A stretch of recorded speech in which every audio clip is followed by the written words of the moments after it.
Hello po! Magandang umaga! Pumunta nga kami ng kapatid ko at ng pamangkin ko sa SM. Kami ay pumunta sa Kids Zona.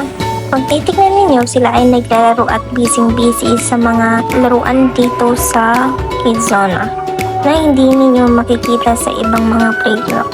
Tuwang-tuwa sila na laruin ito kahit na binabalibag na sila. Hindi naman sila nasasaktan. Sinubukan din nilang laruin itong train station. Kaso lang, parang boring kaya hindi sila tumagal din dito. Alam niyo ba guys, first time namin makakita ng ganitong laruan. Kaya medyo tumagal kami dito kasi na-excite kami na gawin yung mga bagay na nakikita lang namin sa TikTok. Yung ibabakat mo ang mukha mo, ang kamay. Kaya tuwang-tuwa naman si Remy at si Caleb na gawin ito. Tawang-tawa nga sila at paulit-ulit na ginagawa na ibakat ang kanilang mga face lock. O diba?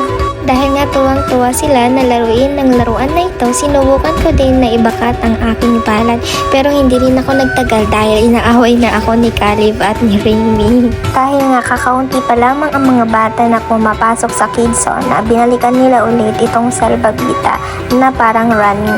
Hindi namin alam kung anong tawag dito. Ayun, pinalaro ko sila ng paligsahan na paunahan. Kung sino ang unang makapunta sa akin, sila yung bibigyan ko ng toys, mga ganon. Kaya yun, paligsahan talaga sila kung sino mabilis. Dahil nga nauubusan na ako nagsasabihin, to be follow na lang ang part 2. Bye bye!